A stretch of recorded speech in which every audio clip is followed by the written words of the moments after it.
up, everybody? It's Michael over here at Game Changerz, and welcome back to Retro Game Scene. This is our show where we chat with cool and interesting people in the local community, and then for the second half, we make them play a game. Today, we got Kasey Yeagley on here. He is the owner of Numbskull Video Games and Repair up in Roy, also a good longtime friend of mine, and the entire reason that I own Game Changerz. I don't think Game Changerz would exist right now if you hadn't gone through like a brony phase.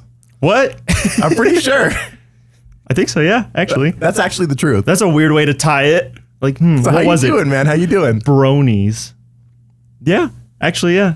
I mean, to be fair, for both of us, it was just a phase, right, Kasey? It was just a phase? Yeah, I didn't get a tattoo on my wrist. Anthony. Yet. Yet. No, I think that was a little phase. I know the show's good. Be honest.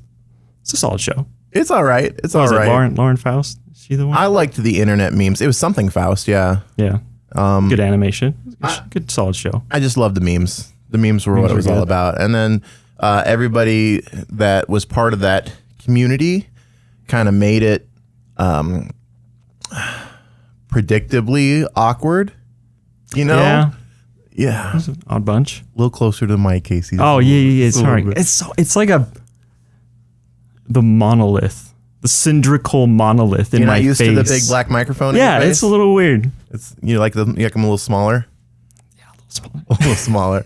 Right on, man. Well, for the people who haven't been hanging out with you for, was it now, like 15 plus years, tell people a little bit about yourself. Like, what's your deal? What's your store about?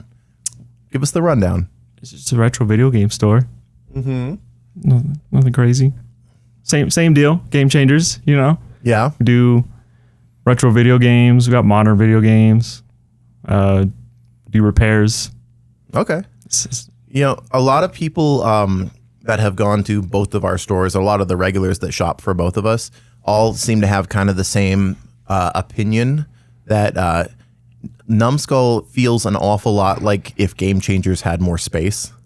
Because a bigger store. Yeah. You got a much bigger space for like a super good price up there. You're still paying like way less than I am. Yeah. Like ridiculous less. It's because I didn't open a store in Salt Lake City. Yeah. So I didn't want to be like, yo, Mike, I'm leaving and I'm opening a game store next door. Dude, okay, so real talk. When you came in and you gave your 2 weeks notice and you're like, I'm starting my own video game store, I was honestly kind of devastated. It hurt my feelings real bad. But you did set up really far away. And on purpose. On purpose. Like I wasn't trying to be like a true bro. Yo. And, how do I put this? I think my love for Kasey as a person really, really helped me to get over that shit. I remember you said 6 hours. Yeah, about 6 hours. 6 hours of Mike was like, table flip. No, I was like crying in a corner. No, at first you were like, table flip, and then you left. I didn't say anything though. I was just like, I saw internally. It was not a good feeling. Yeah. And then you left, and then you recovered, and then you came back, and you're like, all right. Yeah. I cooled off. But I love you, and I love your store. I love what you've been doing with the place. It looks awesome. You got all sorts of cool stuff up in there. We vacuumed yesterday. Yeah, yesterday. Oh my God. Yeah. Since I was there. Yeah, it's a little nicer. Okay. That's nice. It's been a while since we vacuumed, so. Really? It's looking pretty nice. Dude, we haven't vacuumed since we put in the new flooring. Yeah. See, it's game stores that don't vacuum unless it's corporate. Corporate game stores vacuum because I was being stupid because we don't have carpet anymore. Oh. Yeah, but I'm saying like if you notice, if you go into local game stores, they don't vacuum. We sweep every morning though. Oh, do you? Yeah. Every morning we sweep, and then if we feel like there's some spots that need it, we get the Swiffer wet jet out. Damn. How you manage that? I pay my guys to be in an hour before open. Oh, yeah, I guess that. Yeah. I guess you don't have as bad of ADHD as we do. Well, I don't have as much floor to clean as you do. I guess you do. your space is like twice as big. We had to pull from hats. I saw that. You guys were like pulling chores from the chore list. I was like, Anthony, you gotta lock in on this manager, you know? Mm-hmm. He's like, all right, yeah, I'll do that. He was like, all right, watch me do it. And he took the reins and ran with it. Pull from the hat. And I was like, okay, shit. All right. I guess I'm gonna vacuum the bag of the store. That's awesome. Anthony, for people who don't know, Anthony is Kasey's right-hand man. He's been there since the store first started. He is an awesome dude. And like, I love that he's always got your back. He's, all right. He's pretty good. Shout out to Anthony. And then you've got Jeremy working for you there. He's mostly just repairs though, right? Or is he doing kind of hybrid? He's pretty hybrid. Yeah, because I think we what's the word when you steal someone from another store? Scalping? I guess. He scalped an employee? We stole him. Well, but that store disappeared. Yeah. We was trying to steal him before that though. Okay. Yeah. We were like, this store sucks, bro. Come on. Well, you know, Bronson down at Retro Game Vault, he was working for DVD Game Exchange, and we were trying to snipe him from them for ages. Snipe it, boy. Yeah, snipe. That's it. We were trying to snipe Bronson from DVD Game Exchange for a while, and then they just like fired him one day with no notice, and he came in all bummed out. Why would you fire Bronson? Because they closed the Springville location. But why? They closed it. But you close it and then you say, Bronson, my sweet child, come. Look, I don't know the rest. Anyway, I don't know any of the other Bronson's a sweet baby boy, though. You know, he's delightful. And you take him. But what I'm saying is, I don't know any of the other employees really down at DVD Game Exchange, so I don't know if they're as awesome as Bronson. But I will say Bronson got a pretty good lineup there. Bronson is awesome though. Yeah. And so he came to work at the Orem store for a while, and then he left. You know how it goes. Yeah. You know how he did. Dude, I don't know how they do it though. I feel like there's like Game Changerz little brother, and Game Changerz baby. Me and Numbskull and Retro Game Vault. He's our baby.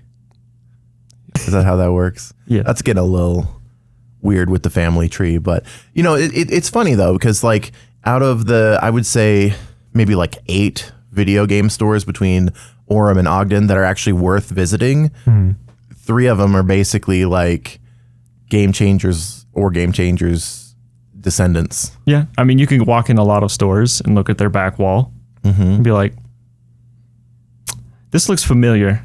Like, where have I seen this before? Yeah. You look at, I think it was Bronson's back wall. Looks like Game Changerz Orem. 100%, where he's got the slat wall with all the consoles up there. Yeah. I think he changed it though. Oh. He's changed that up. He's got the consoles in the glass cases now. I don't know if you've been there. Have you been down his store recently? No. I haven't been there at all. He's done at what? Yeah. You got to, man. Wait, Bronson doesn't come to my store, and I don't go to Bronson's store because we're always in our stores. I go to your store on like Sundays. On Sundays with Emily on the motorcycles, just to come tease me because I can't motorcycle when I'm working. Yeah. But like Bronson's store's closed on Sunday, right? Yeah, he is. So when am I going to go to Bronson's store? Go in on a Monday. I guess I could. Dude, on Monday, I'm sitting at home, brother. Yeah. Right now, I'd be at home. It was not easy dragging you out here today. I'm trying to be in bed right now, and then when I wake up, I'm like, I'm going to turn on. I had to be very annoying to get you here, but I'm glad that you're here, man. I love chatting with you. You're an awesome dude.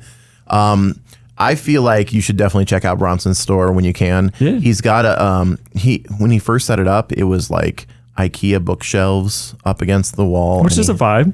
It's good, but he didn't like it. And so he got somebody to come in and custom build some new shelves in there, and it looks so nice now. It's like Bronson got money? Bronson's been killing it Bronson down got there, money? bro. He has been absolutely killing it down there. Should be. Yeah. Like we had a big lot reach out to, it was somebody who's trying to sell a bunch of stuff that they were selling on eBay, and they're wanting to get out, and they reached out to me and Bronson and Galaxy of Games, and Bronson was like, I don't have any room. There's too much good stuff already in my store. I don't know where I would put it. And he's got a huge back room. So if he wanted to if he wanted to overstock it until he has room in the front, he could, but he's just that loaded up with good stuff right now. And I don't know if you've been watching our socials. We've been like just yesterday, somebody came in with like all of the PS2 and PS1 horror games, like all of them. Dude, I don't know how. If I got what I got in, and I don't get a lot of stuff, right? Mm-hmm. If I got in what I got in your location, I don't know how I would do it. What do you mean? I don't know how to. With we have the pile, right? You have the corner of the store while the stuff stacks up. Oh, we use a different software now. It makes it so much easier. Even with software, I'm like, you're talking about processing yeah, times? I'm just like, Oh, dude, it is so easy to process stuff with our new point of sale. Yeah. So easy. Because like, it tells you how even just like software aside, just like processing, like Yeah. getting the games cleaned up, getting them organized in the store, space, right? You need an have EcoMaster. so little space.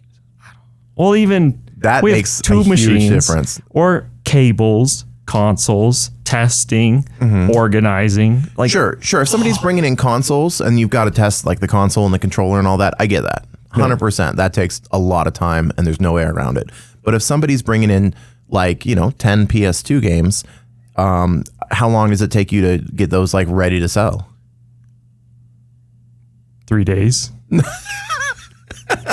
All right. Oh, because we have them on the shelf within like 2 to 5 minutes, usually from when we start getting ready to put them out. 5 days. It's 2 to 5 minutes from like ready to put them out to they're out.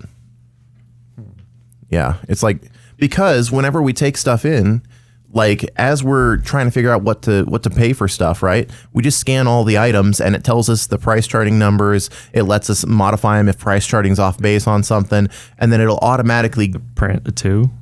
what? Does it print the two? It can. So when we're working on the deal, it'll tell us what it sells for in price charting. It'll tell us what we're going to sell it for with our like .99 afterwards, and then it'll tell us 50% of that store credit or 25% in cash. And then we can go through and on each and every item, if it's something that's like more desirable, we can increase the percentage that we're given. If it's something that we have 14 copies of, it'll tell us, hey, you've got 14 of these, and then once we get to the end of that, we process the sale, we give them the money, and then it prints. It pulls up a little window. It tells you like print 1 for each of these things, and you can say change it to 2, update all, and then it just prints 2 of everything. So you got the inventory locked in now? Yeah. Our Game inventory Changerz, is right. Ascend. I know. Got the inventory. Oh my god, that old point of sale we were using sucked. You're still using it, right? Though. It worked. Well, that's the thing. I'm sorry, I put my foot in my mouth there. I kind of like it because I'll give credit to Anthony, right? Mm-hmm. And it's not a diss on anybody. It's not a diss on anybody, but it is credit to my employees. Mm-hmm. Anthony knows. He knows my store.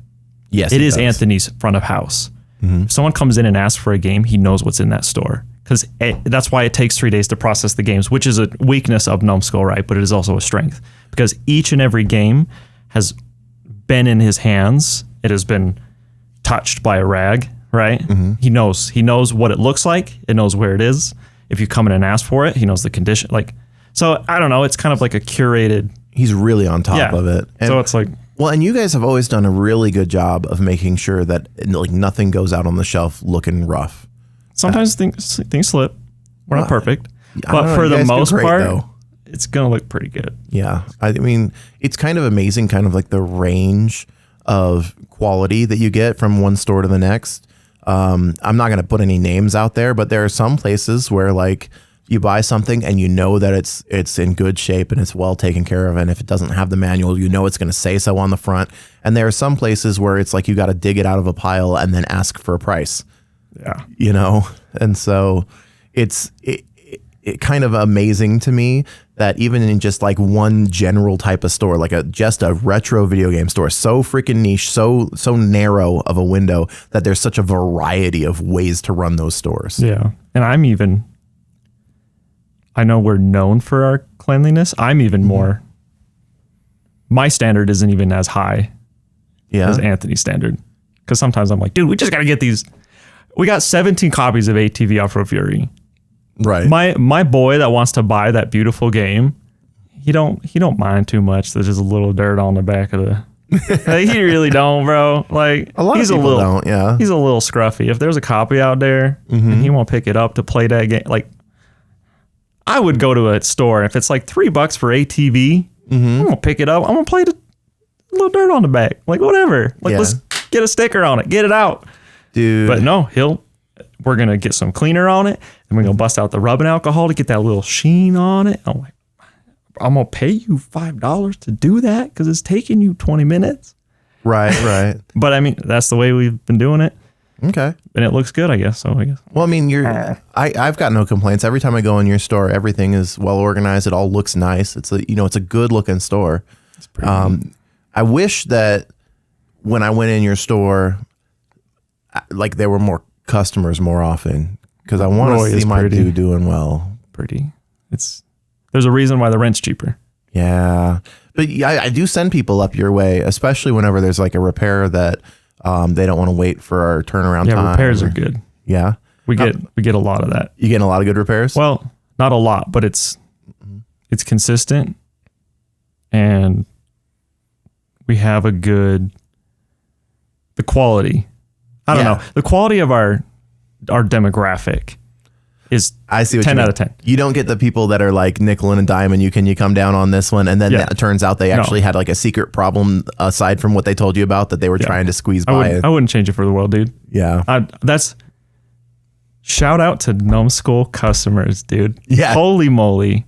Like, I love Game Changerz. It's nothing to do with Game Changerz, right? And I met the best customers in the world at Game Changerz, but okay, real talk though, the crappy customers that would come in with like when we were doing phones and stuff, and they'd be like, they'd have a text message come up on the screen while we're doing the repair that says like, hey, make sure I'm gonna punch that guy in the face. No. The text message was like, hey, just tell Game Changerz that your speaker was working before you brought it in, and then they'll have to cover it for free. Oh God. Yeah, and so scummy. And those kinds of customers we haven't had since we stopped doing phones. And the ones that are, I'm trying to decide what level of swearing I'm okay with on the show, but I'll just bleep it. Ones that are absolute little bitches about every little thing, and then they come in and you know for a fact that they're trying to get one over on the store. I think in the last 5 years I've had maybe 2. Dang. Yeah, they've since COVID. I think that's about when it turned around. Before COVID, it was a lot of people were like, oh, come on, man, get the price down for me. Or like, what do you mean that it's going to, well, let's see here. What do you mean that the disk drive's never going to work perfectly again after I punched my PS4 Slim and bent everything in it, or like, that was working when I brought it in when we tested it and we haven't even opened the system yet. I think that might just be me too, because Kasey working at Game Changerz versus Kasey owning a business. Oh my God, is a very different Kasey. For sure. I have very much had a growth as a person. Well, you're older now than you used to. Well, I'm older, and you learn a lot owning a business. Oh, for sure. Now I'm like, when people come in and they're like, $150 just to put a Lego piece HDMI port in a console. Yeah, I saw the part on Amazon. Yeah. It's $5. I immediately go from like, no, I have zero sympathy, nothing. Like I have zero patience for that. I know as a business owner or like you want to, different people can do it different ways. Yeah. I show I'm not nice about it at all. I'm not disrespectful. Do you still get people doing that? Sometimes. Like they give attitude, right? Because they think in their head, right? Like, oh, it's $150. The part's $2. Mm-hmm. Or if they want to give attitude, I match energy, right? I am matching energy when they want to give attitude and they think it's outrageous. I'm like, dude, if you want to go spend $200 at You Break I Fix and have a broken console, you can go right ahead and do that because you'll end up here spending $150. Well, it'll be more than that after they rip the traces. Yeah. So it's like, you can go right ahead. Well, okay. I don't know. It's having a backbone. The customers are better down in Roy. There are a lot of good customers up there. Yeah. Maybe I'm not noticing as many rowdy customers and affected by it as much because me as a person has grown and it's not affecting me as much because I'm just like, nah, I'm not affected by it because I'm like, nah, yeah. I struggle with that, man. If like whenever a customer comes in and they're like being really like over the top about something or really upset about something, and I have to like check in with my employees, and my employees are like, yeah, I spent 5 minutes working on this thing and he thought it should be done in 30 seconds or something like that. And like the customer's clearly upset and the employee's like, well, here's exactly what I did. And it looks like they did everything right. Yeah. It's really hard for me to like, how do I put this? It's hard for me to like stand up to an angry customer and be like, no, you're being unreasonable.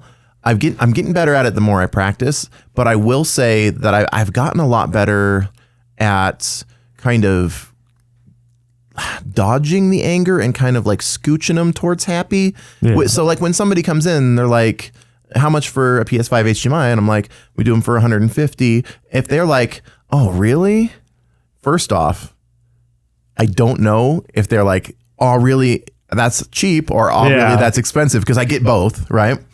But if they're like, oh, really? I just immediately go right to, yeah, the part's only $5, but the labor and the knowledge to get it done right is really hard, and the equipment's pretty expensive, but we'll do a really good job on it. And I just throw them that, and I don't think in the last 5 years I've had anybody not go, oh, okay, that makes sense. Yeah, that's usually the right answer. Yeah, that's 99.999% of the time. Yeah, what happens? Because you're paying for labor, equipment, and experience. And people, once you make that clear that it's like, oh yeah, but they're really hard to install. There's like 20 little feet in space, like the size of less than an inch, and you got to solder each and every one of them. And like, to be fair, you're not single pin soldering each and every one of them, but there are times you have to solder one or two. So yeah, I think it's a very rare instance where people are like losing their mind. And to be fair, if they don't want to pay $150 to get their HDMI port replaced, I'm okay with that. They can, they can look around and find another option. And if they want to come back after they realize that it's a pretty good price for the area, like it's a very good price. And the Utah area is cheaper than a lot of other places. The Video Game Repair Legion on Facebook.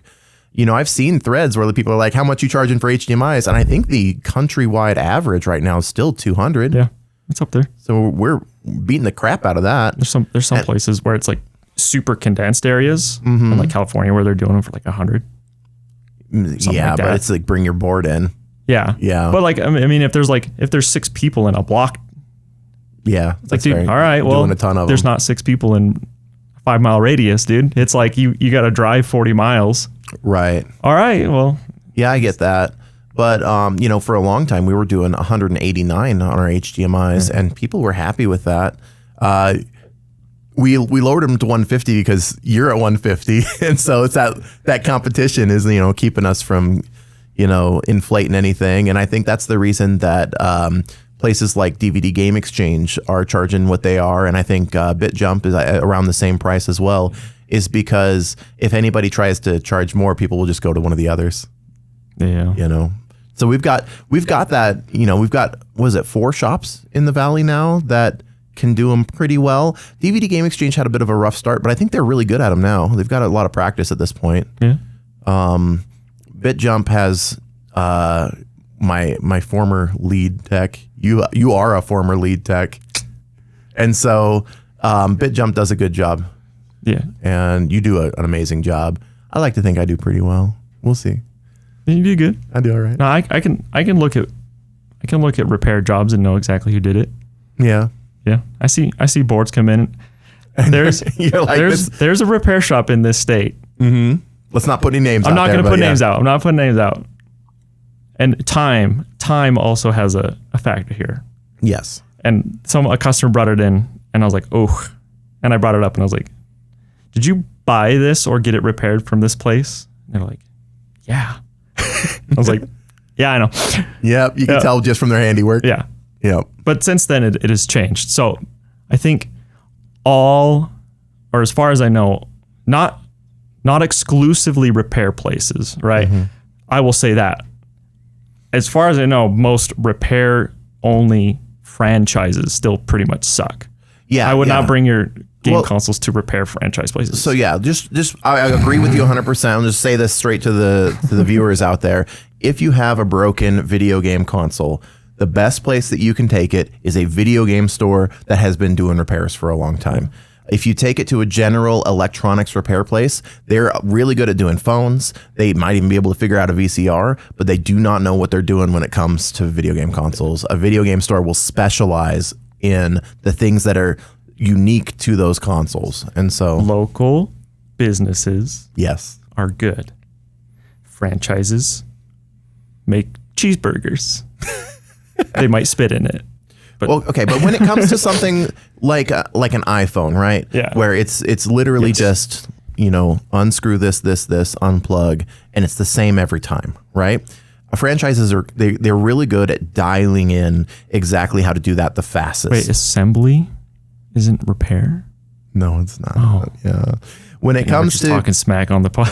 no, but when it comes to knowing what to do and what's wrong and what needs to be fixed, like I guarantee you go to any of those general electronics repair places with an Xbox One X that when it turns on, you get no display. They're not going to know the 3 things it could be. Kasey, what are the 3 things that you get for an Xbox One X when it powers on but you get no display? What are the 3 things it could be? No display Yeah. could be a faulty M.2, which is your storage. Sorry, a 1X. A 1X? Yeah, 1X. Oh, I thought you said Series X. Sorry. I might Dude, have a 1X. Noon. Sorry for everybody. Noon is my 7 a.m. Fair enough. Okay, but 1X. for the Okay, 1X, 1X. you plug it in, it turns on, but no display. 3 things. What can they be? It could be dirty. It's probably just dirty. You think so? Hit the battery. Not joking. Jesus Christ. Have No, you turned it off it's and the back on again? It's the redriver IC. Mm-hmm. I mean, it could be something else, but it's the redriver IC. Mm-hmm. It could be the HDMI port. Never is, but it could be. And what's that third one? It's the hard drive. Yep. And a lot of people don't know this. On an Xbox One, well, not just the X's, but especially on the X's, if your hard drive completely dies, it won't give you any output at all. And if you take it to a place that fixes phones all day, but also offers video game consoles, they're not going to know that you push the power to turn it on, and then you wait, and then you push the power to see how long it takes to turn off to tell you if the hard drive's bad or not. They're not going to know that. We do. Just use ChatGPT. I don't use ChatGPT. I use it all the time now. I get so sick and tired of the Google AI search results always being wrong on everything. I've dabbled with ChatGPT for ideas for like how to come up with like one of our videos or whatever, and it's always worse than what I end up doing without ChatGPT. And I did at one point like ask ChatGPT for financial advice, and I guess it kind of helped me make a better decision than I might have otherwise, but I love it. I've been using it and it's been invaluable. like in what ways? How do you use? And then I realized like it's just like Google. I'm gonna sound like I'm so smart because Okay. I always thought like there's so many things that you could just Google, right? And then I realized people just can't Google, right? Because I'm a millennial and I've always just used Google to figure things out. And I'm like, dude, it's right there. Well, it used to be a skill to Google. Yeah. You used to know exactly how to type it to get good results, and they kind of changed that over the years. And with ChatGPT, I guess the prompt or whatever you're asking of it is also pretty important because I've seen people asking it and getting totally not the right information from it. And I'm like, oh, that's interesting because it's telling me exactly what I need to know. And like trying to identify, like, dude, I need to just find out what this is, what it does. I need a data sheet on this now. Oh my God, beautiful. Yeah. Like, okay. My friend Sean has a Sonos amp, and like it's a common for like L2, the inductor on it, just to go poof. Okay. And there's like this high powered voltage regulator on there that like it's got an input and it's got a high and low output, blah, blah, blah, blah, blah, blah. And I was just like, what's this? Tell me. And it just pulls it up, shows me 6 places where I can get a data sheet and source the part, and it just lays the board out in front of me, and it understands the whole thing. And I'm like, God, this is so awesome. I haven't tried doing that. I love it. I need to give that a shot. ChatGPT. And you could just take a picture or like, oh yeah, you can upload photos to ChatGPT. The most wonderful thing about ChatGPT is not, I'm pretty good at diagnosing things, but I don't write things down ever. Right, so you'll diagnose a problem, and 17 then times. 2 years later, you'll come across the same problem. No, and a week later. And I forget it. Oh. Like if a PlayStation 5, and I know this now because I'm so frustrated with myself, you press the button, it doesn't do anything. Nothing. Nothing at all. No beep, no nothing. No, I mean, it could be like a power supply, right? But If it doesn't do anything at all and you get absolutely nothing from UART and it's not a power supply, Southbridge. Southbridge or a fuse. Or fuse. But or the power supply. But a fuse, right? Because you could still get, because fuses could be anywhere on the board, right? You're still going to get some standby voltages somewhere on something, right? On your, maybe somewhere on your mains, right? But your Southbridge holds all your codes. You're still going to be able to pull codes from it. I couldn't pull codes. I couldn't do anything. And my dumb brain was just like, I don't know. I was doing all this extra stuff and I didn't need to do it. And I was like, I don't know. I did all this stupid stuff and I ended up, I was checking the Southbridge, doing all the stupid stuff. I couldn't get any codes from it. And I replaced the entire Southbridge. And then I was just like, I should have just used ChatGPT. And without even thinking about it, I had already done it. And I wrote it down on a little tiny black notebook because I have notes in like 6 different places. And then it was like, dude, the clock. And I had already written it down. The clock died. They had a power outage and it hits the Southbridge and blew out the clock underneath the Southbridge. Oh. I had already written it down. Oh my God. ChatGPT was like, yeah, Southbridge, or check the clock maybe, or check the frequency of the clock. Jeez, and I was like, and you're like, I've already been here before and I completely and it was forgot. like the second option. I was like, it's just for like reminding me. What ChatGPT does a lot of the time is just like, I do it just to give me like a refresher in real time. Because it'll just tell you like, I don't know. It gives you a flow. For me, it's good because I have ADHD and I forget things. It gives you a flow to help hold your hand to like walk you through things. It's like having a second brain to kind of like back up your existing one or in like, a lot of ways. Because if I write things down, I wrote them down in 6 different places, right? And it kind of just gives you, I'll just do it just to give me the walkthrough again. For me, right? Like, okay, what do I do first? Yeah, check the fuses. Okay, did that. Okay, what's the second thing? Check the power. Okay, I don't know. It'll do things for me, and I'm like, oh yeah, duh. It just kind of like helps you organize your thoughts. Yeah. Okay. I like that. That makes sense. So you use ChatGPT in your repair work on a kind of like a regular basis? When it's board level stuff where I'm just like, it's not obvious. 99 times like out of 100, it's just like, duh, you find it, right? It's like, okay, the board, it's doing this. It's giving me like a blue light flash. You check the fuses. Check your like power management clusters, right? You're gonna find check the like UART, check the UART. You'll find something, but when it's like really weird and you're like, oh man, this one's got me. Well, yeah, because like my head. Most of the repairs that you get in are gonna be like fix the DVD drive in a Wii, or like replace the HDMI port. It's all like you get a lot of weird ones. Very cookie cutter. Or like I think you were talking about those M92 batches, and Nick was also. Yeah, we were getting some bad M92s for a long time, and I've been getting a ton of switches. It was like a VEX line that goes to the backlight driver. Backlight driver was like crazy. And that was throwing me off because I put an M92 on. And then I'm like, it's a short on this VEX line. And like the backlight driver was out, or the 5-volt converter was out. Okay. Or so many with the USB-C.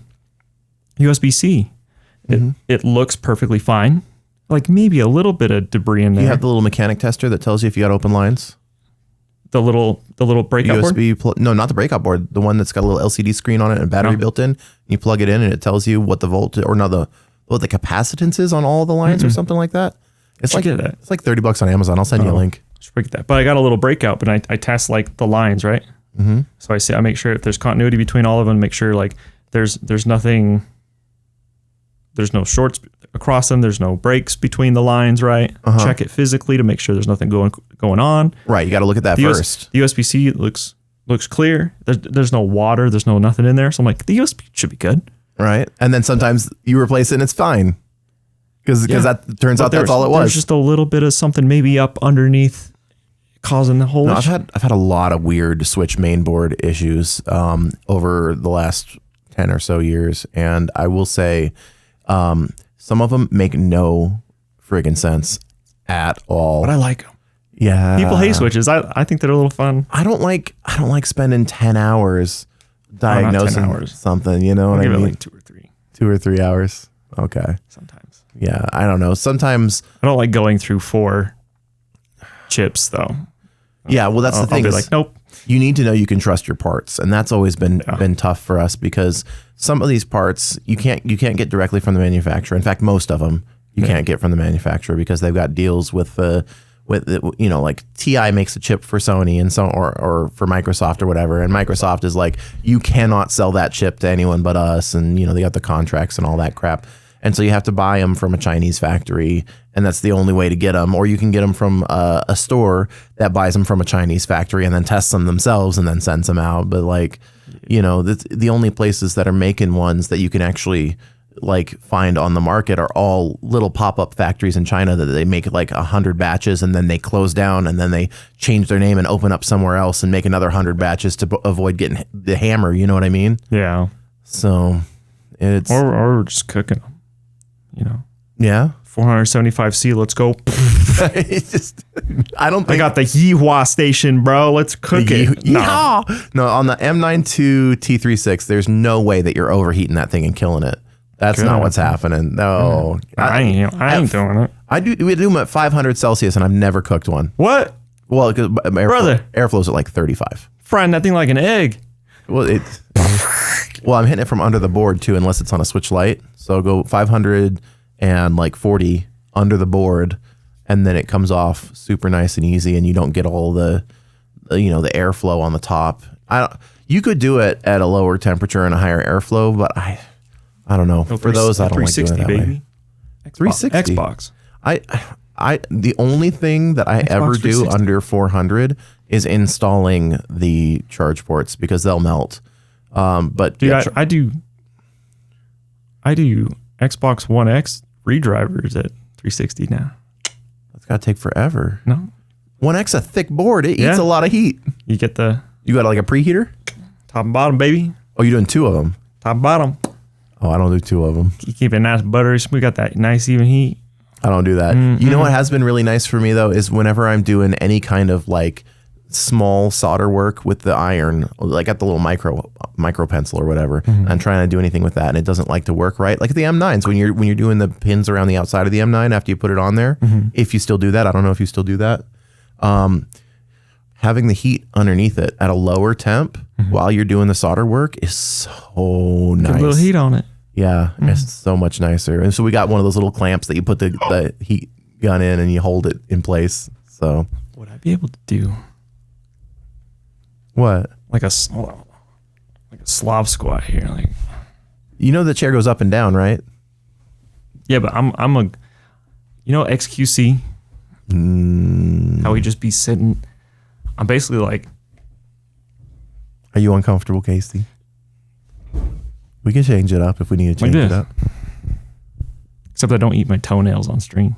You're not gonna be able to talk in the mic like that. All right. Where am I? That's perfect right there. Right there? That's perfect. Like this. Yeah, you're looking super sexy over there. No. That's the thing that pissed me off the most, by the way, is when you went and left and started your own video game store, I was officially no longer the best looking game store owner. Oh, shut up. And that sucks, man. Bronson's the best looking video game. He wasn't a game store owner at the time. Well, he became. So now we're both just. Yeah, now the competition's pretty steep. Chris Banyan's looking pretty good too. Yeah, Chris is pretty good. I think I don't know, between him and you, it's a tough call. No, Chris. I don't know. Y'all both looking good. I look like Neanderthal with long hair. That's my lighting there. So I got one light, and then I got the ceiling lights that I like took the bulbs out. Like the key light and the. I got key lights. I can't figure out how to do them right. I'm not a professional, and I can't afford a professional, so that's where we're at. Bro, I'll go to Amazon. I do miss being the best looking game store owner because the competition was not pretty. It was not. There weren't a lot of pretty boys in the business. And now, I don't know, like I lost my hair. I don't have a ponytail anymore. You don't need hair. I miss my ponytail so bad, Kasey. You don't need it. I tried growing it out recently and no, it's still dead. I can't grow. I'll trade you. I want my hair. I want my greasy. I want my greasy hair. I miss my greasy hair. Oh. All right, man. Well, now that we're about halfway through our episode, I think it's time that we play a video game. And it's important for part of the show because a lot of people who collect video games and who buy and sell video games don't make time anymore to actually play them. Dude, I play games. And so now we got to put our money where our mouth is here. So we want to hit that power button over there. What'd you bring today? You brought one of your childhood favorites? Oh, yeah. What's this? Goof Troop. What kind of game is Goof Troop? Goof Troop. So like a puzzle game. Almost. Yeah? I don't know. It's a top down. You play as Goofy and Max. Well, teach me, bro. How do you play this? So it's you can play by yourself or you could play with a friend. Okay. Which is what we all about. Oh, we skipping Something pirate related? all this. So 1P, So 2P. you can choose. What's the difference between the two? I don't think this. Oh, because player 1's max on the second one. Who you want to be? I'll be Goofy. You be Goofy? Which one am I? You're player 1. I'm player 1. You be Goofy? Okay. You said Goofy? I'll be Goofy. You keep that microphone in your face, okay? You can move it. You ain't got a boom when you come around. I probably should get one. All right, look check it at out. okay. Oh yeah, and I gotta look down here so I don't have the input lag. I think all you really gotta worry about. It's been a minute, dude. It's been like. Okay, so I can do cat ears. I think all you gotta do is really focus on. I think Y and B. What do those do? But for now, I think it's just B. Check it out. You come this way. B pick stuff up.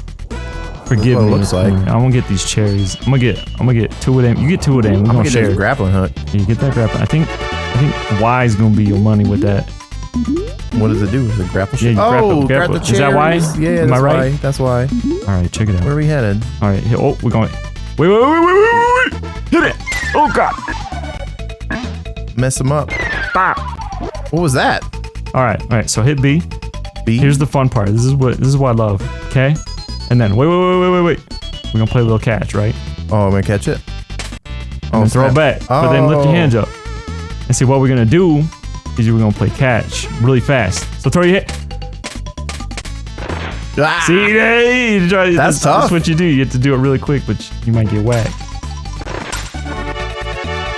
Okay. So what are we trying to do? Just figure out where to go, or? Yeah, I think. Forgive These me. are all. Oh, the snake's probably not groovy. I think what happened was Pete, You can mess them both up. Oh, suckers. your boy Pete was up to no good. That's what it always is. Yeah, we're trying to. Oh, I got you. Oh, never mind. I don't got you. You didn't even need me. So, here's the hardest part of the entire show is we gotta keep the conversation going while we're playing a video game. So, you played this as a kid. What was it like growing up being Kasey? What's Kasey's gaming history? Absent-minded. Yeah, as in childhood, as in adulthood. it's the same either way. Numbskull. Very. Oh yeah, Yeah. How did you get that? How'd you come up with that name, Numbskull Video Games? Oh wait. Hold on. My dude. I'm trying to. Oh my goodness, this is awful. Did you just hit me? Yeah, I did hit you. I hit the crap out of you. Oh, let me hit this noodle real quick. Numbskull. I don't know, because I'm kind of a ding dong. Yeah. Also, hold on, we gotta. Oh my god, we gotta lock in here. Don't mess this We up. don't gotta do well. Okay, we gotta. Yeah, we ain't gonna do well. Yeah, that's We're not, gonna that's not these boys in here. mandatory. Oh, which way we gonna go? We gonna go right? I don't know. Let's go right. I think it's right. Yeah, we get that. So Numbskull because you're a Numbskull, literally. That's why. Numbskull. Also, I thought, working at the good old Game Changerz, right? Many times there was instances where Where what? people would they'd go to the big boy stores, right? And they'd be like, I brought my phone to the big boy fix-it place and they broke it. So I had to come to the small dinky rinky video game store in Salt Lake City, and these guys were the ones that had to fix my phone for real. They actually knew what they were doing. Yeah. So I was like, you know what? Let's gonna keep beat that the trend. Numbskulls. Let's make it so that in the end you had to come bring it to a Numbskull to actually have it done right. And I love the Okay. No, I can't. the irony of behind that, right? Oh, I don't have this. I don't got the bonk 'em. Oh, there you go. I got you. You know I'll take care of you, buddy. Yeah, no, I love gaming with you, Kasey. It's one of my favorite pastimes, but it's always games that I don't know. Like, you taught me zombies. I never played Call of Duty Zombies. I was not a Call of Duty guy at all as a kid. I was a Halo guy. I was a Halo guy. You were Halo and Call of Duty, apparently. Yeah, I'd be shooting them up. It was ritual for me that whenever a Halo came out. Oh, I don't know what I'm doing. Michael, what do you do? I'll tell you what I'm doing. I'm misreading the room here. I got the first one just fine. There you go. Is that one? Oh, wait a minute. No, but when the new Halo dropped, You got to get it the night of release. You got to beat that campaign in one sitting. You couldn't stop until you were done. That was me. Okay. I think that ended with I think Halo 5. I didn't even play it. Oh, for real? Didn't even play that one. I didn't play Halo 4. I played. Well, no, I take that back. I tried to play Halo 4, but had a hard time with it. Because they kept doing this thing where they had to keep adding new stuff, right? But they like added races of aliens that weren't in the previous ones, and then treated them like they'd always been there. You know what I mean? Oh, hey, ain't that something? And then you gotta go down. And while there's a whole thing about doing that, I'll do the this lore side. of Halo, right? Like reading in books and all that. My favorite piece of Halo content of all time has got to be I Love Bees, though. You know about I Love Bees? I should, because I read the book. It sounds familiar. I Love Bees is the best Halo thing that exists in the universe. It was a promotional advertisement for Halo 2 when Halo 2 was getting ready to come out. If you went to... Oh, sorry. I busted your butt. Bro, why? If you went to the movies and watched the trailers, right, for anything around the time that Halo 2 was getting ready to come out, there was a chance that at the end... Oh my goodness. Oh my... Bro, you gotta stop smacking I know, it. I'm smacking the comedy. So, I'm trying to listen to Bees. I'm trying to tell you about this. I can't target... Okay, go. Okay. Bees. There was a chance that at the end of any of those trailers that you were watching, right, they would flash on the screen for just a quarter of a second, ilovebees.com, right? And people were wondering, what the heck is that? What is ilovebees.com? So they went to the website, and it was, you know, just a silly little website about bees. You know, like an old lady put together a website about bees with little fun facts and like pictures of the bees in her garden and stuff like that. Except the website was all corrupt and broken. All the images had like janky jaggies and stuff in them. And it turns out it was an alternate reality game where you're supposed to like go download the images and then convert them to a text file. And then after you do that, you can look through the text file, and you know how it's going to be like scrambled garble code, right? Yeah. But it'll have like a little like a phone number hidden in there, and that's why the image was scrambled, because they had a phone number like in the data, right? And you call the phone number, and it gives you like a voicemail that tells you something Halo related, like something it's like an AI similar to Cortana. Anyway, long story short, if you participate in the game, you would end up getting phone calls at payphones, and they would ask you a question, and if you'd done the stuff on the website properly, you'd know the answer, and if you get the answer right, they would play a little 3 to 5 second audio clip for you. And it was just like a little, like a taste of what was going on in the Halo universe or whatever. Oh, I did that wrong. Hold on, let's go back. And somebody took all of those audio clips and combined them all together to make an audio drama. So when I say I love bees, I mean I love the audio drama that came from it. It's and it's a story about a guy who like one day an AI, like a government AI, crashes into his computer and like sets up shop in there, and then he finds out that it's actually, well, I don't know how much of it I want to spoil, but I'm sure I've heard it all. It's his dead sister. It's actually his sister who they brain scanned to turn her into an AI, and then when he took his sister home from the hospital and she started falling apart, turns out it wasn't actually her, it was a Flash clone. And the story ends with basically them accidentally setting off a beacon that helps the Covenant find Earth. And so in Halo 2, the Covenant have found Earth, and that's why, you know, it starts off on Earth. It's their fault. But it's a really good audio drama. I didn't do it justice just trying to explain it just now while I'm also playing this. Oh, I'm sorry, just a little justice. Oh, he's smacking me. Just a little vengeance. Oh, you gotta get that shovel. But anyway, I was not a Call of Duty guy. I was a hella Call of Duty How do I guy. get the shovel? Oh, I see. Oh, look at that bee. You just shovel. Shovel is useless. No, I'm terrible at games, bro. Can't shovel the bee. I'm not doing well. I'm not doing well. Trying to listen to bees. I don't even know what I'm trying to do. You dig it. Dig what? Dig it. Oh, you can go around. I didn't realize you go. I thought I had to get past the dude. You gotta dig it up. I don't know why you're digging it up, but you're digging it up. Maybe there's buried treasure. What? It's only let me dig sometimes. That's weird. It's a 16-bit, you know? Oh, it's because if I'm looking up or down, it won't let me. I gotta be looking to the side. Yeah, tiles. Well, look at that. You got nothing. Or maybe you gotta Hooray. Dig it. Dig for there you go. Double dig. Double dig. I see. I can dig it. I don't want to say this out loud to you, Kasey, but pretty sure I don't like this game. Oh no. I'm sorry, bro. You don't like Goof Troop? I guess not. Guess not. I don't know. There's lots of good SNES games out there that are a lot more fun than this. Hold on. We got to get to the boss fight. Okay, yeah. Where's that? I think we're close. We got the boss key. Oh, is that what that is? Yeah. Oh, wait. How do we get to that? Anywhere over here. We gotta go down one, right? Just murdered those guys. So, what kind of games have you been playing recently? Because you play a lot of games. All I play... I'm gonna flex a little bit. Okay. Just for context. Okay.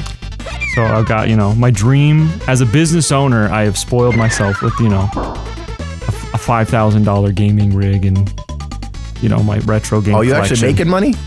No. No. I have credit cards. Okay. And I sit next to my Secret Labs rising desk. Oh, you got the desk. The rising metal desk and my $5,000 attached, glowing, beautiful gaming PC. Oh, I've seen the commercials for those desks, but they are expensive as heck. Yes. Okay. And attached to my Secret Labs rising metal desk with my $5,000 glowing, beautiful LCD water-cooled with Joe Rogan screaming on the LCD water-cooled block. Wait, for real? Wow, yeah, it's fun. It's You're just gonna have to send me a snip of that. I'll put it in RGB, whatever, blah blah blah, with my my gaming chair, blah blah blah. I play Call of Duty Mobile on my iPad all day. Kasey, what the heck? COD Mobile. Yeah, everybody knows that. Man, I don't understand. That's me. That's who I am as a person. I don't get it, man. Oh, I don't have the anymore. Oh, Pac-Man! That's who I am now. I don't do it. It's because mobile game. Because I bought the iPad. Because I like photography. iPads are great for that. Yeah, and I was like, you know what? I'm chilling at the girl's house. Yeah. And we do photography, and she got an iPad, and I was like, I hate Apple, bro. These iPads, dude. These iPads are good. Apple does some bad stuff, and they do some good stuff. They do a little bit of both. But they do iPads good. And she was doing Lightroom for editing photos. What's the point of an iPad, though? I mean, if I'm being honest, man, like... No, listen. Okay, what can an iPad do that it's not good enough on a laptop? Listen. No. Here's the thing. I will go on record. I am such a hater. I hate Sony. I hate Adobe. And I hate Apple. There is no better platform to edit photos on than a MacBook in Lightroom, and I shoot on a Sony camera. So in other words, the products you can't really fight with. Yeah, but she was editing photos with an iPad. Okay. And you were like, that's pretty. Yeah, I want to go use one of those. So I go pick me up an iPad. And I was like, well, great. I got this beautiful, and honestly, I love the iPad, dude. It's got the Tandem AMOLED screen, beautiful screen. It's a thin design. Honestly, they made a piece of tech that's amazing. The M4 processor, amazing. Apple, dude, you did it. You got me, dude. It's pretty and it's powerful, but it's still Apple. Yeah, it's still Apple. Whatever. Like, I can hate them. It's great. You made a great product. Oh my, you did it. It's a great product. It does overheat a little bit when I'm getting into it, but. What doesn't really? I mean, but I mean, it's running that freaking game, and honestly, the game looked pretty dang good for a mobile game. Holy smokes! But for a mobile game, though? That's the thing. Is like, why play a mobile game when you got a $5,000 gaming rig? Because that game's fun. No, but I did.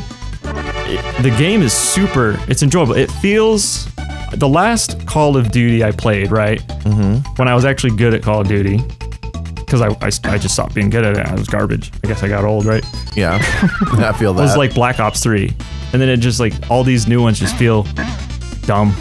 I don't like them. They changed the formula, I didn't like it.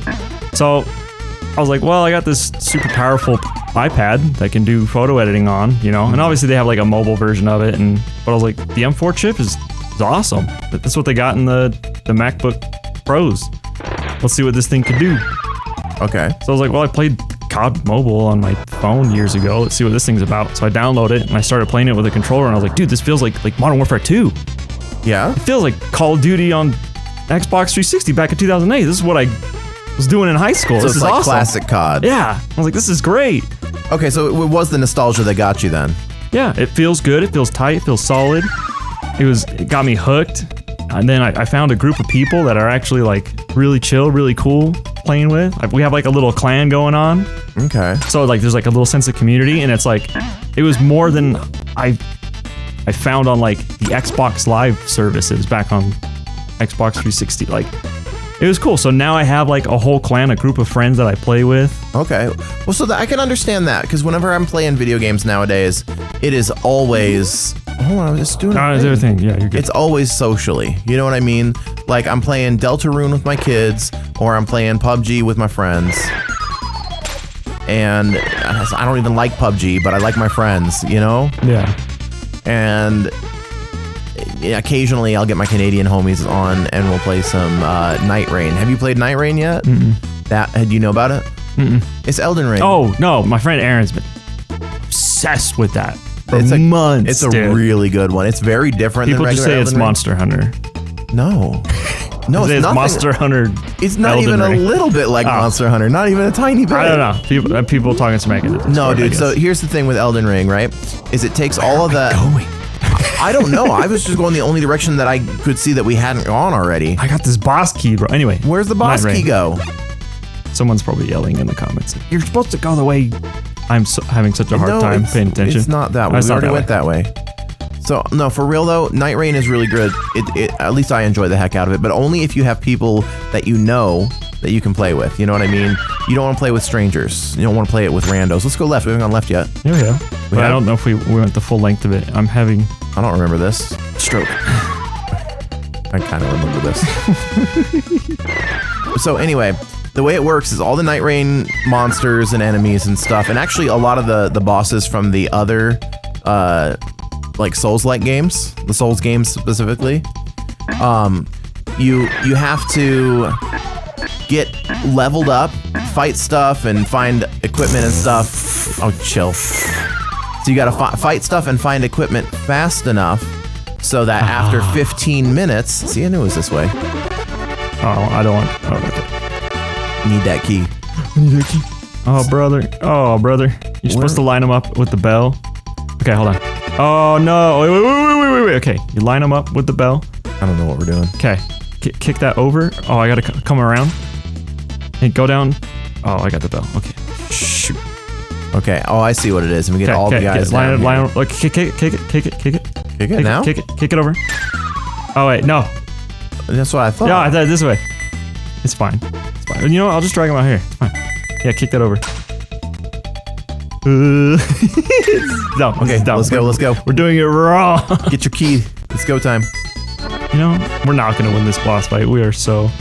I don't even know what we're fighting. Are we fighting Pete? I don't think we're fighting Pete yet. Maybe. Okay. Well, yeah, so you get 15 minutes for the first night to get as leveled up and geared up as you can. You fight a boss, right? And if you die during the night, you're fine. You'll just come back minus a level. But if you die during the boss, that's it. Game over. You got to start all the way over. Game's done. But the character, instead of being like you make your own character and you choose your levels, like where your stats go when you level up and all that, instead, oh, I see. You got to grab them. Keep your hands up. Instead, you have to use a pre-made character, and the levels are like automatically assigned as you gain them. You know what I mean? So you're not choosing what stats that you're leveling. They're just happening based on which character you got. So certain characters will have like, you know, high dex or high magic or whatever. I don't remember what the stats are in that game, but I do enjoy the heck out of it. Oh, I pressed the wrong button. You got him? We totally did it. No problem. Pro gamer move. That was the hardest boss fight. It was basically Elden Ring. Dude, but like I was saying, Night Rain is, you gotta have friends. You don't want to play it solo with randos. Solo's really tough. Randos is worse because they're either going to be really bad at it and like bog you down, or they're going to be really good at it and you're bogging them down. And I think I hate that more than anything in the world. I hate feeling like an anchor. I'm feeling like a dead weight on somebody else that's trying to, you know, storm through. They speed run that game, bro. I'm a child. I have gotten to the point now though where with my Canadian buddies, we can hit max level every time before we get to the final boss. But those final bosses are brutal. I'm not good at those games. But the cool thing I like about it though is that like it's got unique final bosses for Night Rain, right?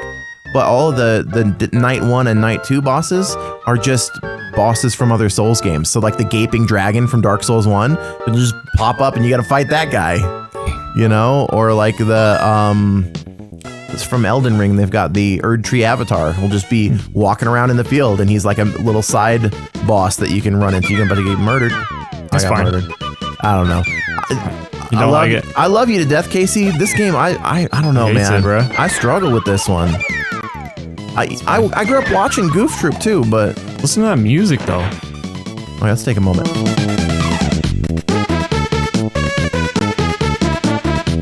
Yeah, I can vibe to that. Maybe it's just the music. I like that.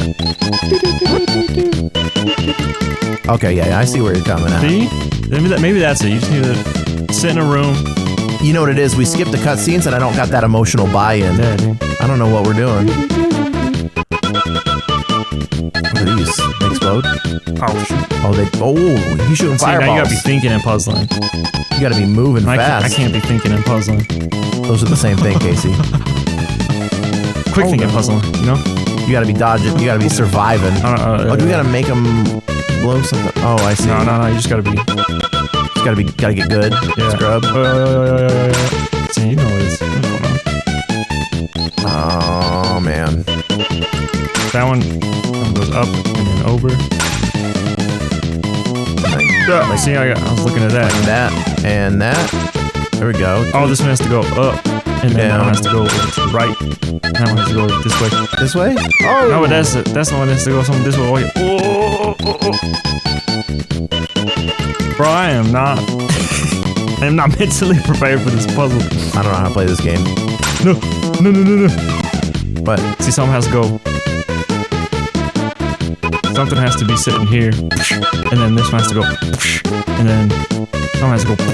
You know what I mean? This requires more brain power than I think I can spare right now. I'm not prepared for this right now. I can play a platformer while I'm chatting with you, but I can't play this. Should have played zombies instead. That one's easy. You just shoot zombies. You make zombies look easy, bro. Like you walk them around in a circle and line them all up. No, dude, I played zombies like every day throughout high school. Yeah, I can look. I'll prove that on camera. I wish we should have played it on Dariz or however you pronounce it. Mm-hmm. I can loop zombies on that map, looking at the ground by myself. You just know exactly. I know that map so well. I can look at the ground and walk the entire map. Okay, man. I did that because like I would play with little kids on Xbox Live, and they're like, "Dude, you gotta go do that, dude." Like they try to backseat game, you know? Okay. I'm like, "Shut up, kids!" And then I just look at the ground because I was so mad, and they'd be like, "Dang!" Like, that's mad flexing on the kids. I'm like, "Shut up, kid! I know what I'm doing." Oh man, yeah, no, I remember in high school, screen watching was a part of the game. That was a skill that you had to develop, and if you had to tell people, "Don't screen watch me," right? They would either lie about it or they'd screen watch you. It's one or the other. They either say I'm doing it or they'd lie and then do it anyway. No, you got that one kid that's like, "There's one screen." Yeah, there's one screen. You know what I mean? You don't. No, that's why we did System Link and we put the everyone on the same screen was on a team together. Yeah. Yeah. Dude, I miss that stuff. Dude, we got to do a Halo party at some point, man. The last one I did was probably like a year or two ago. I think I'd get annihilated at Halo. Well, it has to be Halo 1 or Halo 2. It's got to be one of those. Maybe Halo 1. Halo 1 and 2 are the only ones that I wonder if I'd be any good at it. with. I lost it, dude. I tried playing Halo Infinite the other day, and people are doing this thing where they'll slide dash and then jump and then slide dash dolphin? again, so that they're never anywhere near your crosshairs, but also they're firing full auto and not missing a single shot while they're going down, up, down. Dolphin, bro. I can't do that. That we live in a different world than we used to. You ever install Aim Labs? I installed Aim Labs the other day because I was getting tired of getting dunked on so hard on Tarkov. You gotta get good. And I was wanting to practice. You gotta play some COD Mobile with the boys, dude. That's not gonna help me with my aim. No, you will, because we playing with. Because it's auto aim. We getting called hackers, bro. We good, bro. Oh man. And there's people out there that like dunk on us though. It's fun. It's fun to actually be playing with like. That's the thing. It's the sense of community that makes the big difference. That's the thing. People are like. I'll tell people Call of Duty Mobile, and they're like, oh, mobile games, right? Dude, it's such, they play with like certain regions, right? Okay. So you'll encounter people over and over again that you start to know certain people by names. Oh, you like get used to seeing the same people. There's people that you like. Doesn't that just mean there's not a lot of players? There's players though. Okay. There's people that you'll encounter frequently enough and infrequently enough that like, you'll have rivals. Okay. I don't know. I'm delighted, dude. There's different clans we have beef with and they call us hackers, you know? And so it's like, it's funny. We have like inside jokes where it's like, all right, boys, get your Crocs on, put them in turbo mode. It's time, you know? And we'll have like little clan battles and then like we have friends in our clan that like are friends with that clan, right? And so we hear like musterings among the clans. It's so fun, dude. You're selling it. Delightful, dude. I love it. All right. I'll install it, but I can't guarantee how often I'll be on because it's free. Call of Duty Mobile are like those are Call of Duty and mobile are like my two least favorite gaming terms. Yeah. I dropped out of like Call of Duty for like 8 years, dude, because I was garbage. Like Black Ops 3. How long? I don't know. That's probably not that long ago. But I think it was like 2020 something. Black Ops. Well, they're on 6 now. Yeah, I don't know. So whenever my time frame is so off, but Black Ops 3, like I threw down. That was on PC though. Mm-hmm. Like controller though, I was garbage. I could not play FPS on a controller to save my life. See, that's the only way I could do it. And now I'm like, can I do it again? Maybe against bots. I don't know. Maybe are you using like a Bluetooth controller on your phone or your iPad? I guess. Mm-hmm. Okay. And it's pretty awful. Mm-hmm. You have to get used to it because there's latency. That's why because Bluetooth has latency. I'm buying the new iPhone because what? Like I hate Apple, right? But I'm buying the iPhone just because I've tested it. Mm-hmm. The only phone I've seen that does not have awful latency with the controller on COD Mobile is iPhone. That's the reason? That's the reason. And the cameras seem pretty good. And it's got I don't know, maybe I'm Team Apple now, dude.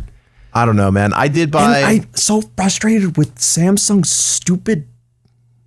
What? They've got like when we have to wait for Instagram updates coming late, Lightroom updates. Mm-hmm. They get features a year in advance. I'm sick of it. Like, I don't want you to change my entire user interface. Every update, I know bro. what you mean. I know what you mean. Like, I don't care about these companies anymore. I'm not loyal to any of them. It's like, just give me something that works. Well, Google their slogan used to be "Don't be evil," and I could get behind that. And then they dropped that. Yeah, so it's like whatever. Well, what a surprise where they've been going since then. But no, I recently picked up an iPhone because for the live stream in Japan. I have to use an app called Moblin, and the only way to do Moblin is on an iPhone. They don't make an Android version, and all the Android live streaming apps that I can find don't do a few of the things that I absolutely need. And so I picked up an iPhone for that, and obviously it's not my daily driver. I'm still using a Samsung because I got a little S Pen that I use for signing documents and keeping track of score on board games and stuff. Smells nice too. But oh my god, it smells like a beach ball. The rubberizing they put on there. It smells like a beach ball. Smell your S Pen, dude. It smells like a beach ball. That feels wrong. I don't know if I can. You know how they told you not to smell your Steam Deck? All right, I'm going to sniff my smell that thing, dude. Well, they Smell your Steam Decks, dude. say It's good for you. the air coming out of the back of a PS3 or whatever. Does it smell like a beach ball? I don't know what the hell that smells like my pocket, dude. Because Does I've it? had this thing for years. I think mine might be broken then. The electrolytic stuff coming out of it. I don't know. What I was going to say is I got the iPhone good stuff. from Moblin, and there's some things about it that I really like, and I kind of hate how much I like about it. But there are still some things that drive me absolutely crazy that I would never switch over. For one, I got to have the pen because I use it on a regular basis, and that means that limits me really, really narrow because I can't do most Androids, and I can't even do most Samsung phones. But there are some things like you can't rename your Wi-Fi hotspot. If you make a Wi-Fi hotspot, it's only Michael's iPhone. That's the only option for the SSID. Can't change it. Weird. And I don't know. What if you changed your iPhone name? You could change it to something else, 'S iPhone. Oh, Yeah. Apple, come on. Yeah, I'm pretty sure they just want going on? They want their brand out there. They want people on looking for Come on, Wi-Fi and be like, Apple. "Oh, iPhone! I've never heard of that before." Weird.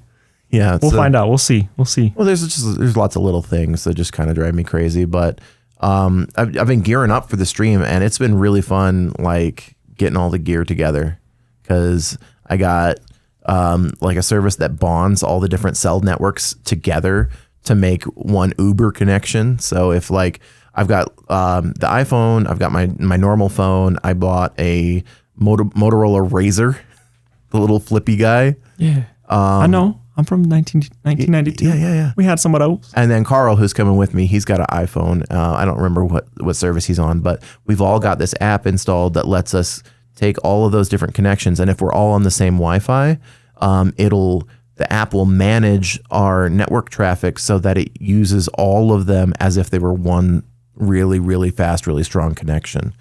So if I go through a T-Mobile dead zone or a Verizon dead zone or whatever, it just reroutes it down the other pathways. And so we don't drop connection. And then we've got a GoPro, with 2 GoPros that we're using because we want the image stabilization. So when people watch our stream, they're not throwing up and from all the bobbing. And Use an Insta360? you could. You want to borrow mine? No, I'm sorry. Somebody could use an Insta360. I don't want to do a 360 video. You can do. You don't have to use. You can. The beauty of the Insta360 is you can choose, however, wherever, to frame it. I love it. Well, you can actually on YouTube Live, which is what we're using. You can live 360 videos, so people can like turn it while they're watching. That'd be crazy. But see your butt crack? I don't know what. No, I don't want to be one of those annoying streamers that holds out like a selfie stick in front of me and has like a camera on a stick. I've got a chest harness, and I'm putting the GoPro right here, and then my shirt's gonna button up anywhere underneath it, so it's just like a little GoPro sitting on top of the shirt. Just get you some meta glasses. No, Looking sly. So here's the thing. You look good with those meta glasses, though. Maybe suave. I don't want to hide the fact that I'm streaming. That's good, right? too. So my goal, I don't want to turn heads and startle anybody or make people feel uncomfortable. I don't want to stand out, right? Which is already impossible in Japan looking like this, but I'm trying not to do it any more than I have to. And then I also, when somebody looks closely, I don't want to look like I'm hiding anything or that I'm up to no good. So it's been a long journey getting here, but I've got the setup so that the only thing that's visible is a big obvious GoPro right here. And then everything else is like hidden in a little fanny pack and in my pockets and stuff and under my shirt. But the GoPro streams to the iPhone. And then the iPhone manages all the network connections like I was talking about before and converts it to a different format that doesn't need as much bandwidth to get good quality, and then sends that to my computer in Utah, and my computer watches for that stream, and whenever it has a signal from the iPhone, it's on the streaming live scene, and whenever the signal from the iPhone drops for any reason, it loses any of it, it goes to a reconnecting screen automatically instead of killing the stream. And you got that all. Oh, dude, I'm so proud of myself because it's been so much internet research. And I set up some really cool scenes. So if this airs after I get back, which I think it might, or right before I leave, I think. Yeah, we'll do this one at the end of the month. And then I'll be flying out to Japan on the 19th of October. But anyway, I got some really cool scenes. I can't wait to show them off. It's and I've got you can't film on the trains, right? Yeah. So when I'm on the trains, I got a little traveling scene with a video of buildings going by in the background, and it's got a live GPS tracker, so you can see me moving through Japan. It'll show you where I'm at. A little tile. Yeah, no. Well, no, it's just the phone does it. The phone does it. Yeah. And then I've got a audio only scene for when because we have to get permission if we're going to film inside of any businesses. Yeah. So my goal is I've been practicing what I'm going to say, because I'm like, what's going to get me the best chance of not getting a no get out? Yeah. Because people don't like to be filmed, right? And stores frequently don't like. But I think what I've settled on is something along the lines of, I'm gonna see if I can not mess this up. すいません。買い物がしたいんですけれども、アメリカにいる友達の代わりに買って帰って欲しいものがあればそうしたいんですけれど、そのために配信しながら買い物させていただけませんかね? Which is, I'll put subtitles in there. No, I totally. You got all of that. Yeah, I got it. Yeah. But just your sincerity alone just speaks to me. Trying to... You just read it on my face. Yes. But I saw tears in your eyes. The reason that I have this whole spiel planned out and that it's all ready is because I don't want to make people uncomfortable, and I don't want to be a nuisance streamer, and I don't want to fuel the Sanseido idea that get everyone who's doesn't look like us out of here. You know what I mean? Yeah. So the only way to combat this impression that's been built of Americans and streamers are crappy people is for them to have exposure to ideally American streamers that are polite and kind and follow the rules and aren't bad. Yeah. And so that's part of what I'm hoping to accomplish. That, and I want to find some sweet deals on video games that I can sell at my store, and I want to show off to people who are watching the stream, like, hey, look at this. If people want to. Well, I mean, even if you get like half yeses, right? Yeah. That's still. But if I get a no, right, then I take the GoPro and I just fold it over, turn it off, and then on the iPhone, I switch over to audio only. So there's no camera, but I have a scene set up in OBS for audio only so that you can hear me walking around and talking about the shop and talking with Carl and stuff, but I'm not filming in the store. That's pretty good. Yeah. And so that's my goal. I can also pixelate people's faces if I need to. There's like a little button to do that live. What the... Yeah, it's fun. That's just, wow. That's just moblin. That's why I bought an iPhone, is because I need moblin. Wow. Yeah. You should come with, dude. It would be so friggin' fun. Just running a business, I'll get you a camera set up. All you need is a little fanny pack or a pouch. Boys, though. Yeah. We got 3 of the boys. I don't know if you know this. I'm also running a business, and I can find a way. You can find a way. I know. That's okay. Next year. Next year we got to go. And it's going to be a short trip, but it's going to be like go the whole time. We're going to get so much stuff, I hope. Well, that's the thing. Everyone tells me it's barren and all picked over, so we'll see. Why ain't there to get stuff? No? I'm there to just chill, dude. Oh, okay. I just dude. Then you don't want to come on this trip because this is not chill. Yeah. This is go dude, juice. I just want to sit in an alleyway and breathe the air, dude. That's all the tobacco. Yeah, dude. Yeah. $1,000 plane ticket to Japan is worth it just to walk through the alleys at night. What a beautiful place. I do love Japan. That's it. Much. It's worth it. I would literally spend $1,000 just to do that. Okay. That was worth it to me. Let's go. I love it. I'm going on the 19th. Let's go. Chimes in the background. It is $1,000 round trip right now, like $980. Yeah. Killing me. Come on, dude. No. Anyway, well, I'll harass you more later, but I won't be as persistent as I was about getting you here. You should be more persistent. Oh, yeah? Dude, Japan's banging, dude. All right, cool. I'm going to come by your store every day for the next year. Come to Japan, please. Come with me. Why didn't you want to go to Japan, dude? I do. You were telling me the other day. It's just the time and the obligation to my store. And I told my employees that if I go, I'm going to have to coordinate and bring one of them. So it's also money to bring them. Oh, you were going to pay for their flight and everything. Yeah, I'm going to bring them. Gotcha. So it's like having one person on staff for the time. So you can't go for long.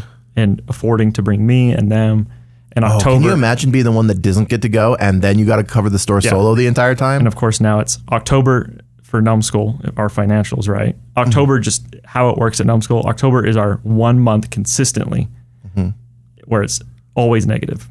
Gotcha. We always lose money in October. So right now the money that's in our account is just going to continue to, and then in November it's like, we get some money. And then that money holds us over for like the first 4 months of the next year. It's like, dude, we used to have a consistent rhythm, and it's just been impossible to predict anything at our store anymore. Like we used to be consistently Black Friday through like May was amazing.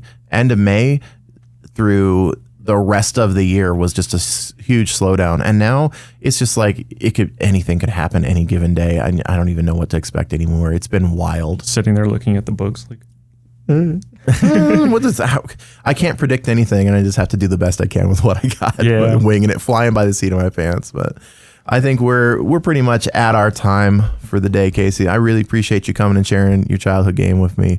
I'm sorry I didn't like it.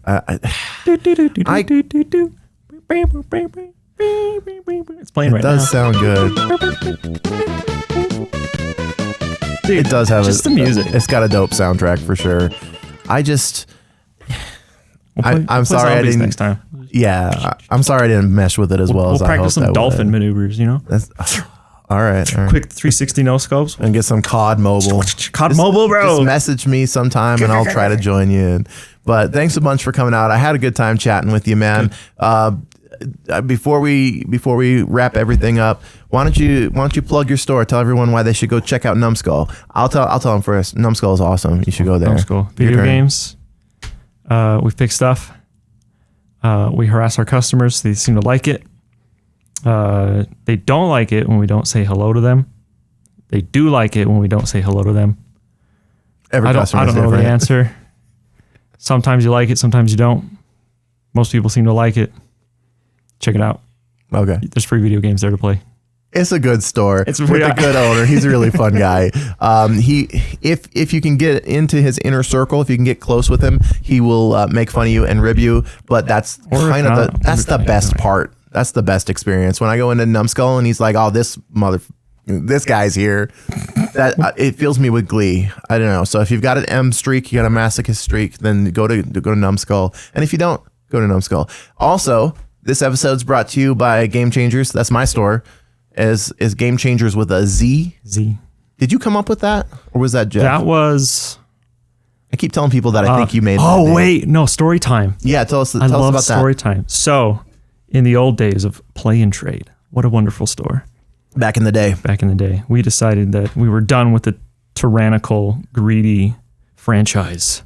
This is before I joined Game Changerz. Paying our evil overlords of Play and Trade, and we were going to go off on our own because they wouldn't let us have a repair shop in the back, which makes sense. Okay. So Play and Trade, they were doing whatever. They had their own rules. But we needed our own store. Mm-hmm. And so we had this wonderful. Honestly, he was a sweet guy. Okay. I won't say his name. He probably doesn't want his name out there. But this guy was like, why not Game Changerz? Well, Game Changerz was taken with a Z, right, to make it cool, whatever, okay. Right? But this poor guy, I think he was with us for like a week. So we switched over to Game Changerz. I whipped up the logo. Yeah, so logo. Yeah. Your boy. So the Game Changerz logo that you now see right here for my store, Game Changerz. Go check it out, GameChangerz.com. Yeah. Casey made that. Well, he made the original version of that logo. I've been adding shit to it. Tweaking it. Yeah. But so this guy, he was with the originator of Game Changerz. Mm-hmm. Was an employee for 2 weeks. For real? Because when we switched over from Play and Trade to Game Changerz, the entire database, because it was like teamwork, whatever, the point of sale system. Okay. We had P&T membership. Mm-hmm. Everybody who was ever in the database, we put into a cell, like one of those agencies that send mass text messages out to people. No. And so what we did was we sent phone calls and text messages to everybody, and we said, "Hey, everybody," because we couldn't figure out a way to tell who was a member or not. Right. So what we did was maybe this would be a cool move. The owner, Jeff, thought it would be a good move to be like, "Hey, this is Play and Trade. We're now Game Changerz. You were in our system as a customer at one point. We can't track whether or not you were a member or not. So what we're doing is everyone that was in our system as a customer at any point in time, Gets a whether membership? you're a member, gets a free year membership. Oh, that is a under good idea. the new Game Changerz, right? We thought that would be a great move. So except for the text messaging, I don't know, or man. whatever. I don't know if You text can't message or whatever. You can't spam that many text Yeah. messages without permission. It was just one or whatever. I don't know if it was a call or text, whatever. But what happened was for the next 3 days, the phone rang every second. Like just phone was ringing every second, all day, every day for 3 days. And we just had that boy on the phone, answering the phone. Putting in memberships or whatever. No, just talking to people. People were just, what? Who are you? Who is this? What do you want? Oh my gosh, people were angry. Yeah. That's why you don't send Yeah, I texts. know. We learned our lesson. And he was just like, I can't, dude. He just couldn't do it anymore. And he quit. Oh my god. And I was like, yeah, we shouldn't do that. Yeah, no. So at Game Changerz, we take down people's phone numbers and we use it only for 2 reasons. One, if there's 2 people with the exact same name and we need to know which one we're dealing with. And 2, if you forget your wallet or something, we can call you and be like, you forgot your wallet. Oh, yeah. Yeah. But thanks for watching, everybody. Kasey, thank you so much for coming on, man. It's been an absolute delight chatting with you. I wish that I could do this for 5 hours straight because you were such a fun guy to talk with. And to be honest with you, there's more than 5 hours worth of stuff that we could talk about. Stories, man. So many stories. Oh man, I can't. No, I got to be good. I can't start diving in right now. I would love to have you on again at some point once we get some more guests in. Some more coffee. Yeah, Story time. yeah, I'm down. All right, thanks for watching, guys.